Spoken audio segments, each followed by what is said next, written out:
I am George Schneider, a veteran of World War II. I fought with the 30th Infantry Division as a scout and observer and participated in the 5 major campaigns from Normandy eastward across Europe, these being the Normandy Campaign, the Northern France, the Rhinelands, the Ardennes, and Central Europe. On this program, we're covering these 5 campaigns individually in this 5-part series, and we've done the first 3, Normandy, Northern France, and Rhinelands, and today we're going to cover the fourth one, which is the Battle of the Ardennes, which is better known as the Battle of the Bulge. Now, the Battle of the Bulge is the greatest battle ever fought by the American Army in World War II. It lasted only a short time. It lasted a few days short of 6 weeks, but it was probably the most fierce and the bloodiest of the 5 campaigns. Now, during this 6-week period, just too much happened to discuss this in a half-hour program. I couldn't give you a good comprehensive discourse of all the battles that took place throughout the Bulge. There were heroics, there were massacres, there were events of all type, but I'm going to concentrate only on some of the important events that I was personally involved in. It was on December 16th, at 6:30 in the morning, 1944, that the Germans began their offensive. They attacked along an 80-mile front, running north-south along the Belgian and Luxembourg borders. The objective was to break through and get all the way to Antwerp in Belgium. Now, this 80-mile front was very inadequately defended. We had only 2 divisions for this entire 80-mile front. One of them was brand new, young division, never been in combat. The other one was the 79th or the 29th Division, which had landed in Normandy on Omaha Beach, and they were a seasoned division, but they were recovering from battles in the Hurtgen Forest, and they were rebuilding the division in this area. They were inadequately supplied. Now, this area was not considered military significance of any kind. The Ardennes is in this area. It's a hilly country, a lot of little rivers and streams, heavily forested, and it's not good tank country. So we didn't think the Germans would ever try to come through here. But of course, we don't do our history. In 1870, during the Franco-Prussian War, the Germans attacked through the Ardennes. Then in 1914, World War I, they came through the Ardennes. 1941, World War II, they came through the Ardennes. And now here it was, 1944, they're going to do it one more time. Now, like I say, we don't pay any attention to history. If we had, we might have been better fortified. Now, the Hollywood and the military documentaries you see on TV seem to be obsessed and enamored with Bastille, and all you hear about is Bastille. Now, the Battle of the Bulge was not the Battle of Bastille. Now, Bastille was on the south shoulder of the Bulge, and it was a strategic town that the Germans wanted. But the major thrust of the Bulge by the Germans was on the north shoulder, because the primary objective was the city of Liège. Liège was to the northwest, and here we had a large supply depot. And the plan was to capture Liège and refuel their tanks and vehicles with captured American fuel, and pick up more ammunition and supplies they might need, and move on all the way to Antwerp and capture the port of Antwerp. Antwerp was the largest port for bringing in supplies to the continent for the armed forces. Now, when this originally started, the Germans had amassed almost 400,000 men. And where they came from, we don't know, but they got 400,000 men and about 30 infantry divisions, 7 or 8 armored divisions, and which are panzer divisions. And when the attack started, this was the force they had. Now, it was so large that they were having trouble with the troops backing up. They had transportation problems with them. Now, as soon as this was realized as a major thrust, the First Army to the north immediately dispatched divisions to move south and bolster the north shoulder.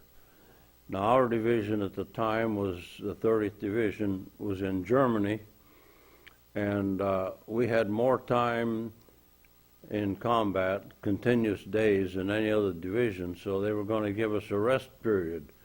So we were to go back to the Netherlands and be housed in Dutch houses, given a warm meal and a bed perhaps for a day or two. But when we got back to Belgium, we were told the plans have changed. You're not getting a rest. Something big is happening south of here, and we're moving south. So we were boarded on the 2.5-ton trucks, given a bottle of Coca-Cola, and we were on our way. Now, I saw a documentary recently that said the American soldier in Europe always had Coca-Cola everywhere he went. Well, that's a lie. Don't believe it. That was the only bottle I ever got during the whole war, and it was warm. Now, our objective was quite simple. Move south until you hit the Germans. That's a very simple objective. Now, our regiment itself was supposed to get to the city of Malmedy, which is on the eastern end of this north shoulder. And on the afternoon of the 18th of December, we were there. We were on the north side. We sent our recon troop in, and they radioed back and said the place is deserted. And the Germans are on the south side preparing to attack, but the city itself is not in German hands. So we moved everything we had as fast as we could into Malmedy. And at this time, there was so much confusion. There were a lot of units wandering around. They didn't know where to go. They didn't know what was going on. And so we managed to gather some of these to reinforce our regiment. We had the 99th Regiment, which was different from the 99th Division. 99th Regiment, which was a regiment of ski troops. Actually, they'd been trained as ski troops. They were recruits from Minnesota and Wisconsin, and they happened to be wandering around. We latched on to them.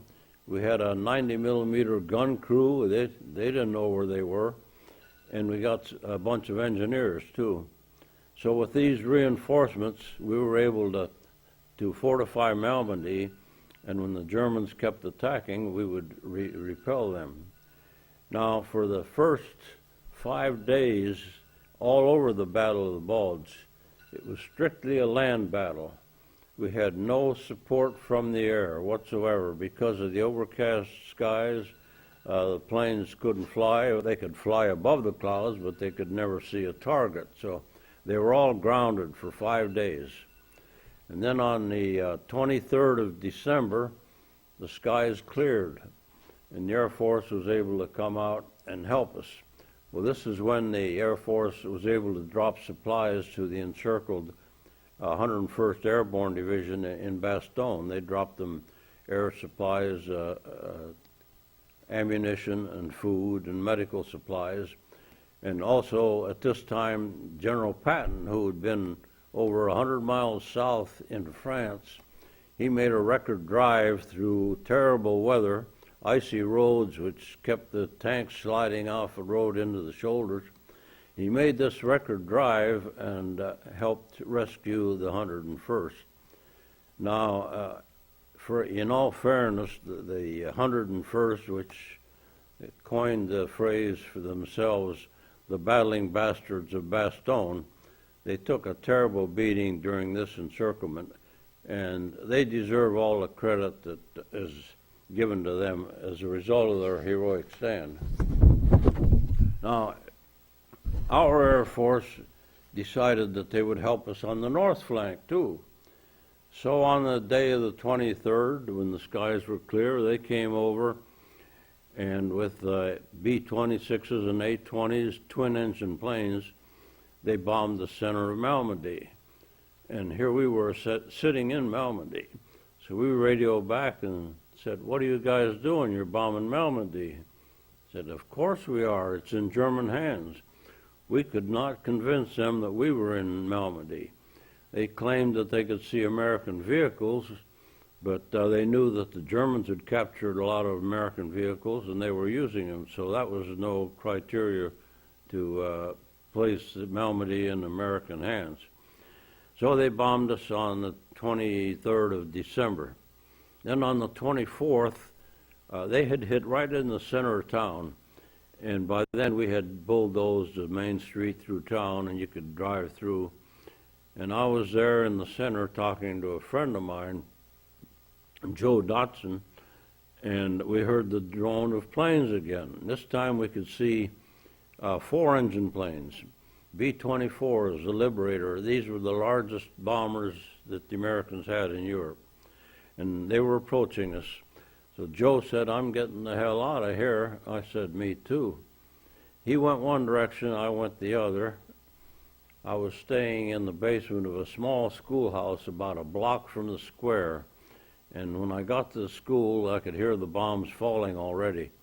And I made it to the basement, and I got up against one of the walls, huddled up against the wall. And the bombing went on for several minutes. And when it was over, they had missed the school and a small hospital next to it and a little chapel.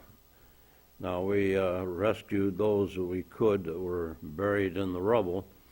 And then on Christmas Day, the next day, Captain Pritchard, our S2 intelligence officer, came to me, and he said, "Get yourself a Jeep and a trailer and help these civilians. They're trying to salvage a bunch of pharmaceutical supplies from a pharmacy that's about to catch on fire." The fire was encroaching from nearby buildings.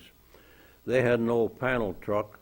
They were loading supplies, and so we joined them, the two of us, and we were hauling supplies up the hillside to an old people's home, and the home was run by some Belgian nuns, and they gave us a shot of cognac after the first load. So Pete and I weren't the dumbest men in the infantry, so we decided we got to make shorter loads and more frequent runs. So we were on our probably third or fourth run when we'd picked up a Belgian nurse to help us, and the three of us were loading the Jeep, and here we heard planes coming again.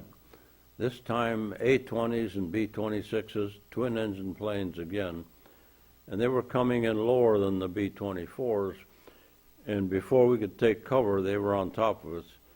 And after the first wave went by, we pulled the nurse out from under the Jeep where she had tried to take cover, and the three of us jumped in and up the mountainside with our last load of pharmaceutical supplies.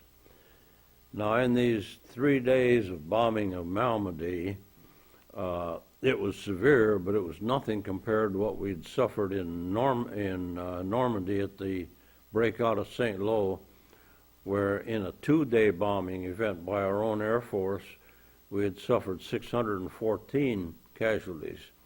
During Malmedy, as close as we could tell, we had 37 men killed. Now, this was a tragedy, but this was very minor. It would be eclipsed now by what we would find next when we drove south on the offensive. On December the 18th, one day after the, or no, December the 17th it was, one day after the initial attack, the Germans had captured men of the 285th Field Artillery Observation Battalion, a relatively green outfit in the area. And they brought them into an open field about 4 kilometers south of Malmedy in a little village, a little road junction called Boersnay. And they managed to machine gun these helpless men standing there in the open. And after a volley of machine gunning, an officer walked through the crowd, and anyone showing any sign of life was shot in the head. So there were a few survivors, and I happened to know 2 of them. There were very few, but we had 2 of them in our chapter up in Lancaster, Pennsylvania, chapter of the Battle of the Bulge. And one of these was Sketch Merrig, the other was what the heck's his name? Anyhow, he's still alive. Sketch has died. But this other one said that as he was lying on the ground and next to some bodies, an officer came by and he gave him a kick with his rifle butt. And he said his greatest fear was that he would breathe, and in the cold air his moisture would give away that he was alive.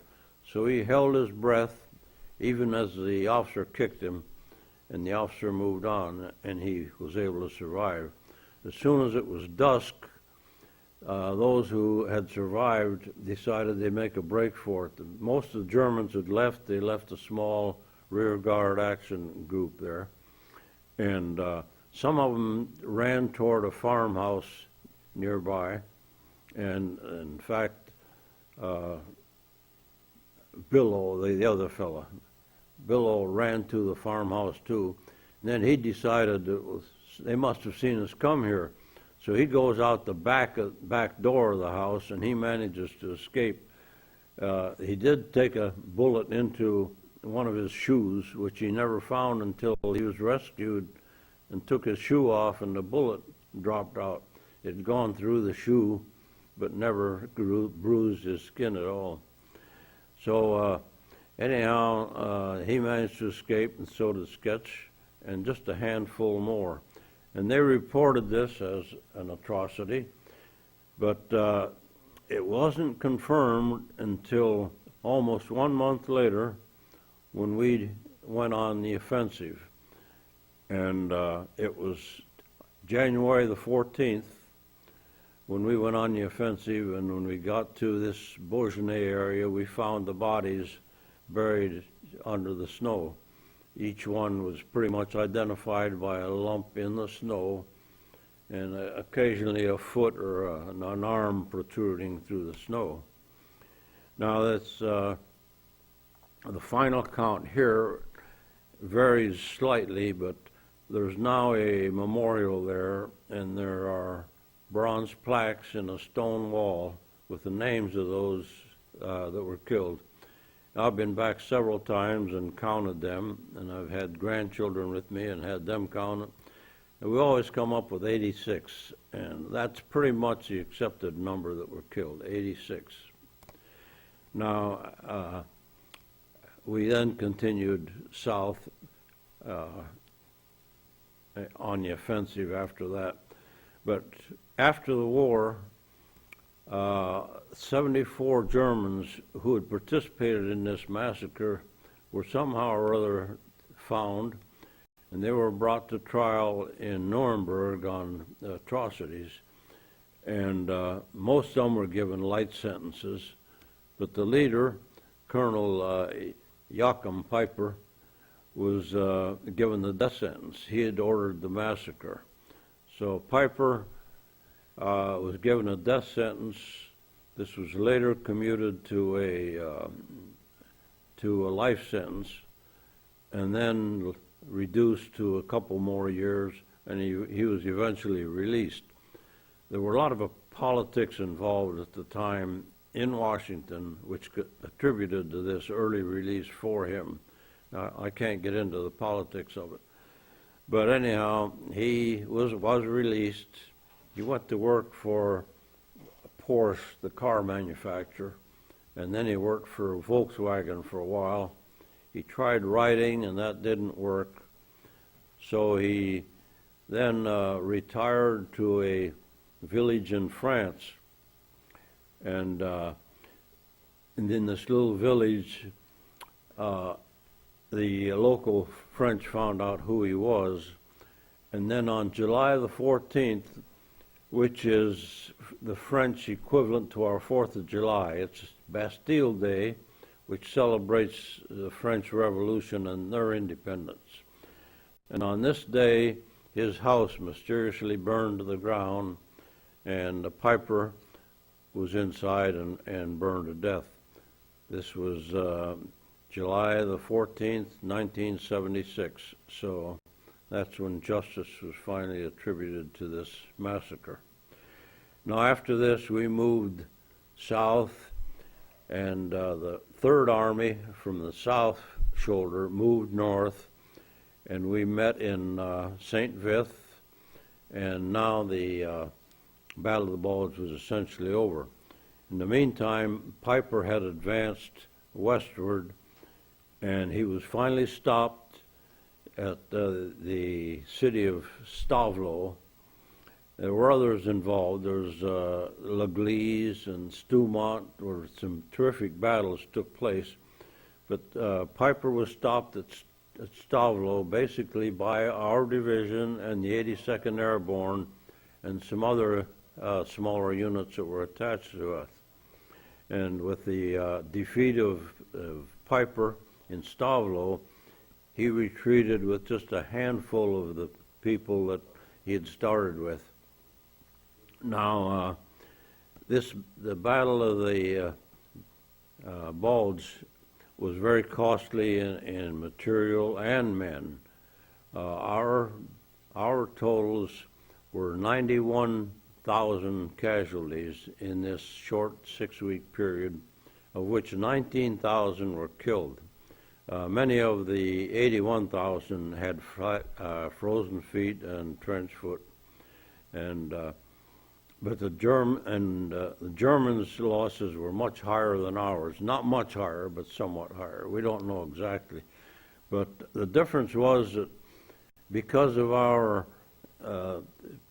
manufacturing facilities in the States, we call this the arsenal of democracy. We were able to replace all of our lost equipment within days, whereas the Germans, as most of their infrastructure had been bombed and destroyed, that they never recovered.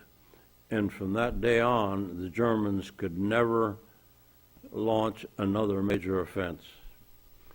So now, with the Germans backed up against their original line of departure, which was the Belgian-Luxembourg border, we declared the battle over the 25th of January. We then regrouped and headed back up north, and we reinstated the Rhinelands Campaign, and the Battle of the Bulge ended. And on our next program, we're going to cover the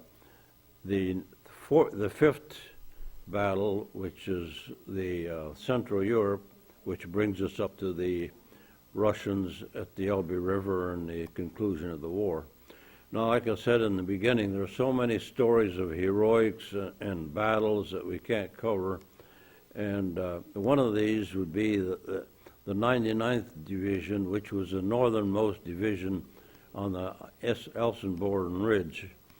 They were instrumental in holding up the Germans on that first day of attack. These were a green division also. They held up the Germans long enough so that the First Army could bring reinforcements down to the North Shoulder. So the time element there that they held the Germans was very critical. And some of the other battles that took place, one famous one was the Battle of Stoumont, where there was a 3-story building, a hospital building of some kind, And the battle took place for 3 days within the building by our division and the Germans.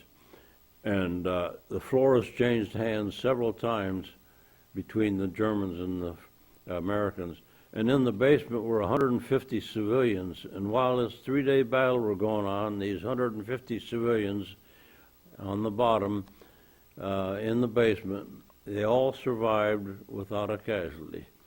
Now, they were the lucky ones. There was another group in Stavlo area where the Germans massacred 135 civilians.